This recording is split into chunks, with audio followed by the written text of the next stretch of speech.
大家好，又是我肥肥。今天又想来一点新玩意，想要在家里自己做咸煎饼，可以拿来当早餐，配一杯香浓可口的咖啡，好吃。那么我们现在就开始吧。我们先来看看面团所需要的材料：普通面粉250克。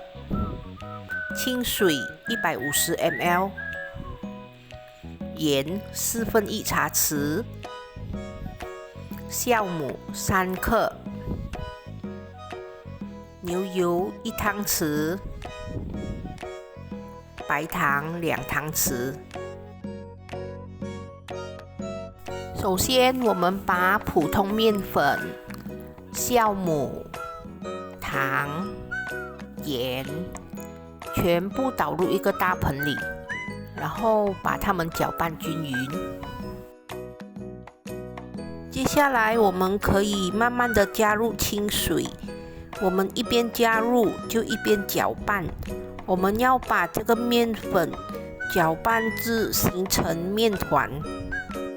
我们可以用手去搓它，我们一边搓就一边加入清水，直到清水加完为止。这个面团可以的话，我们要搓揉它10分钟。接下来我们就可以加入1汤匙的牛油，然后继续的搓，把牛油和面团搓均匀。当我们把牛油和面团搓均匀过后，如果还是觉得面团很粘手，我们可以加普通面粉。我们可以一直加，然后一直搓。我们要把面团搓到光滑，不粘手。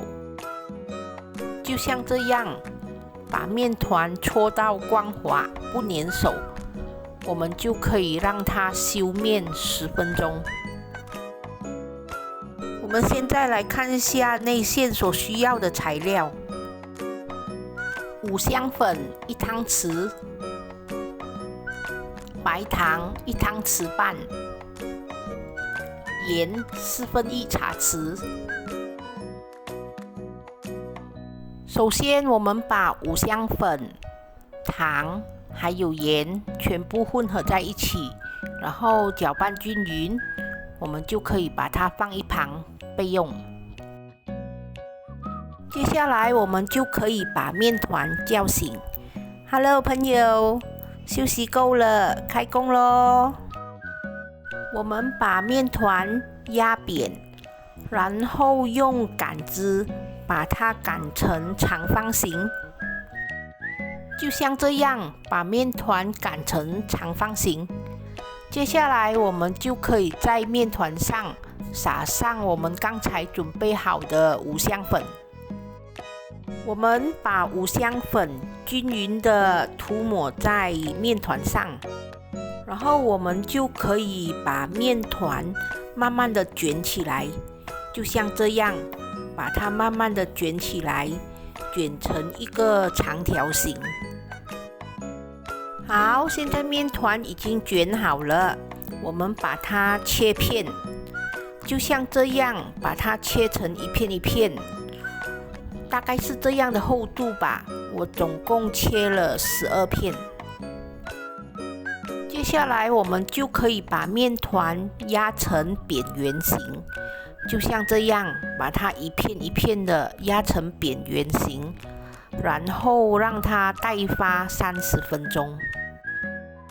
很快的，已经过了30分钟，我们的面团已经发起来了。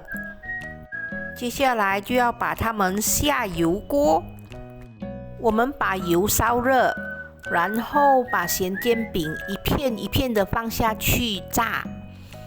在我们炸的当儿，我们可以不停的翻动它，让它均匀的上色。我们把它炸至金黄色，就可以拿起沥干油分。来，我们继续炸完所有的咸煎饼，也剩不多，剩6个而已。咸煎饼下锅后，我们要记得不停地翻动它，这样它才可以炸到两面都均匀上色。我们把它炸至金黄色，就可以拿起沥干油分，准备吃早餐。呼嘞！咸煎饼炸好了，任务完成。这是一个很古早味的咸煎饼，它吃起来呢有一点点甜甜的，然后有淡淡的五香粉味，五香粉味不会太重，很好吃。再配上一杯热咖啡，一口咸煎饼，一口热咖啡，哇，幸福！好啦，这就是我今天的分享，咸煎饼，希望你们会喜欢哦。我要去冲咖啡吃早餐了，祝大家早餐愉快！吃早餐的当儿，记得帮我点赞、留言、订阅和分享哦，谢谢大家。